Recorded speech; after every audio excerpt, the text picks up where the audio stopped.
Well, howdy and welcome to the Bender Bunker. Now we're going to go off the beaten path today. We're not going to do a traditional guitar lesson, B-bend or standard otherwise. No lead playing of that nature. We're going to stay in the rhythm world today and hopefully show you how you can use your guitar as a composing tool. And like the title of this video claims, how to create a very interesting and memorable rhythm track with your guitar by just putting a couple of quick parts together. And just for the sake of having a direction, we're going to try and make it sound like maybe a late 70s Dire Straits, Eric Clapton, J.J. Cale kind of vibe, because that's fun and I like it. Now I've got a new looper pedal I've been playing with, so we're going to be putting these parts into the pedal, and we're really going to concentrate on two main parts and how they work together to create this memorable rhythm part I'm claiming. Another thing I want you to pay attention to closely as we work on these parts is, one, what are they doing rhythmically, and what are they doing rhythmically together? And then where are they living in the audio frequency? And by that I mean low to high. Where are they on top of each other? Are they canceling each other out? It's very important that parts kind of have their own space in the rhythm patterns, and they have their own space in the audio frequencies of high to low. So we're going to concentrate on those things because I think that's such a key element that's frequently missed when you're trying to put memorable rhythm guitar tracks together. Now we're going to get this party started with our main rhythm. This is going to be the one that gets the whole thing going, and it's going to surprise you probably because it's going to sound more at home maybe on an early Johnny Cash album, but it's going to sound like this.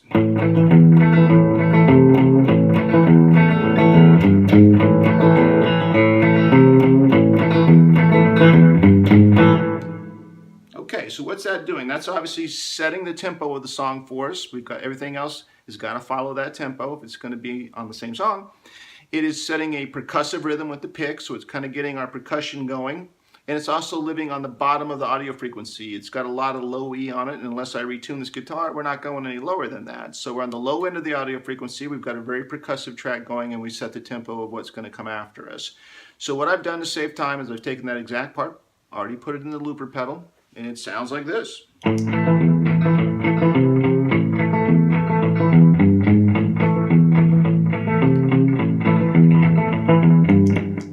Okay, so what you just heard already in the pedal to save us a little bit of time. It's time to put the main part over that because it's really two parts that want to live together to make one on this exercise. And for the second part, I've jettisoned the pick. I'm going to go with fingers on my pick hand. We're going to do a lot of really just kind of my thumb and my index finger working together. And I'm going to loop this thing through for you, what you just heard, the main part. And then when we get to the loop section again, when it starts over, I'm going to go ahead and put the second part on top live for you. So here we go. Wish me luck.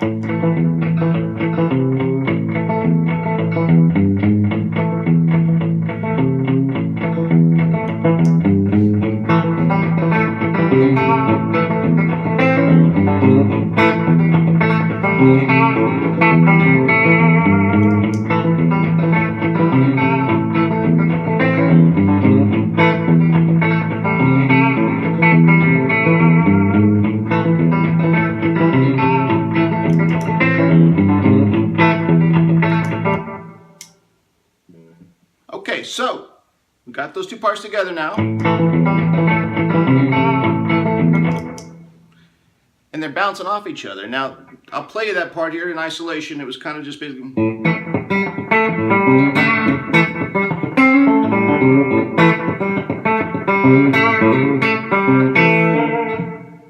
So that's what it is. And what is it doing, of course, is it's bringing a different type of rhythm. It's very percussive. It's a different type of percussion with the fingers instead of the pick.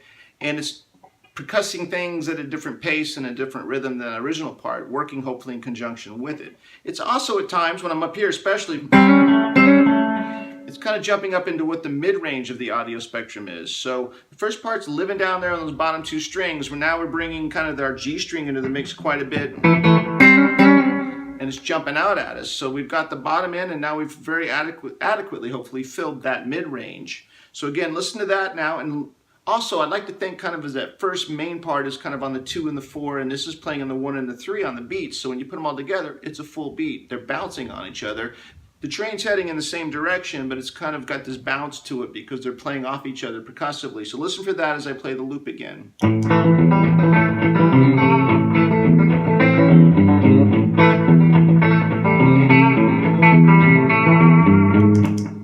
Okay, so basically right there you've got a pretty interesting rhythm track. Sounds like it could be a B-side of maybe a Dire Straits song from the late 70s. I don't know, you tell me. Do I owe anybody a royalty check? I don't know. Haven't put any words to it yet. So the next thing we're going to do is I'm going to throw one more little part on there. It's not a big part, but it's really going to help us with that audio frequency thing. It's going to fill the gap a little bit more and make it sound a little bit fuller. So I'm going to go ahead and play that once it loops through once.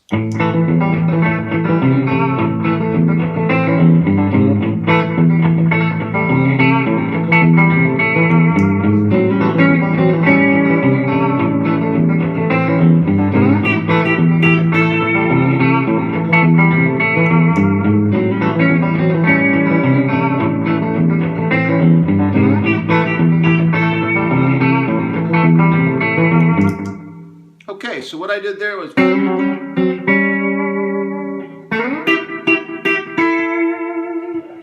this part, even though it's still in the mid-range, it is kind of occupying its own rhythmic qualities, jumping in between the 1 and 3 and the 2/4. So it's playing off both of those first two rhythm sections, hopefully doing it well. And then up here is the highest part we've ever played in this section so far on the audio frequency. And a quick note to those just starting out, maybe you just started recording or your band careers, when you get up those higher registers, you better be careful what you're playing because you're going to jump out of the mix pretty quick. I mean, that part is, I barely had to pick it. Certainly didn't go into it full because I knew that when I got up to that high, it was going to jump right out of that mix. So you actually kind of have to pick it a little bit lighter to compensate for the fact you're jumping up on the audio frequency. So now, listen to what this part is doing rhythmically, how it's filling the audio spectrum, and you'll hear the three parts together.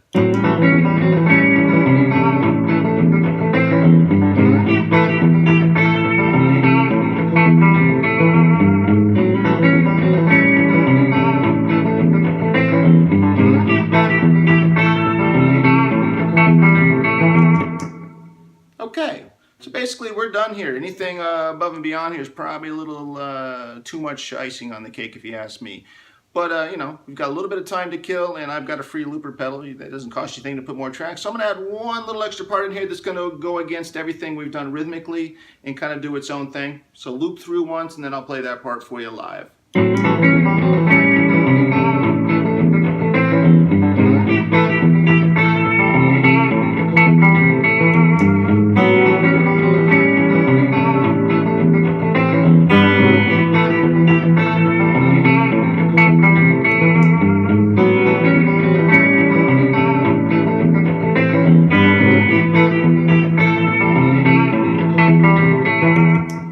Okay, so what I did real quick was just kind of a real background.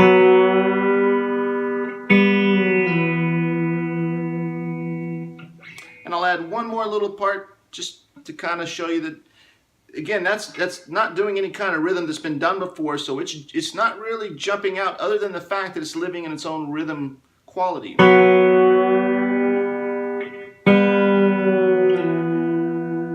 That's all it's doing. That's kind of why it fills a gap that hasn't been filled yet. And it's not maybe too much icing, as I said before. It might actually fit. I'm going to do one more, and then we're going to let things be.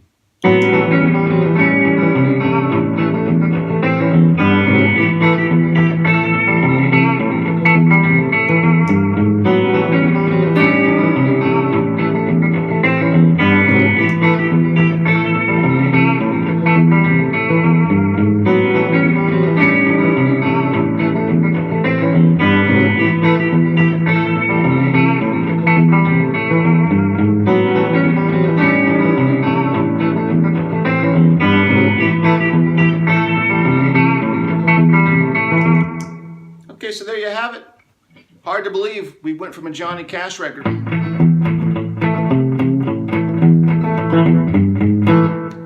to this in under 10 minutes. And that's basically what I wanted to get across in this lesson. Hopefully I did. Pay attention to your rhythms. How are the parts rhythmically fitting together? And, you know, are they complementing each other or stepping on each other? And also the same with the audio frequencies. When you add a second part onto your main, is it living right there in the same bass? I kind of simplify. Is it bass, mid, or high? Is it living where it needs to live, or is it kind of repeating what you've already done, and maybe you need to think of a different part to complement your first part? And you finally put them all together, and it sounds very full when you do that. I mean, I've got two main tracks on there with a little bit of icing on the top here with a couple of parts, and they jump out at you because they're living in their own audio frequencies. So I'm going to go ahead and let this run. I appreciate this. I hope you got something out of it. And as always, it's never too late to go on a bender in the Bender Bunker. So you keep writing those guitar parts. I'm going to do the same, and I'll see you next time.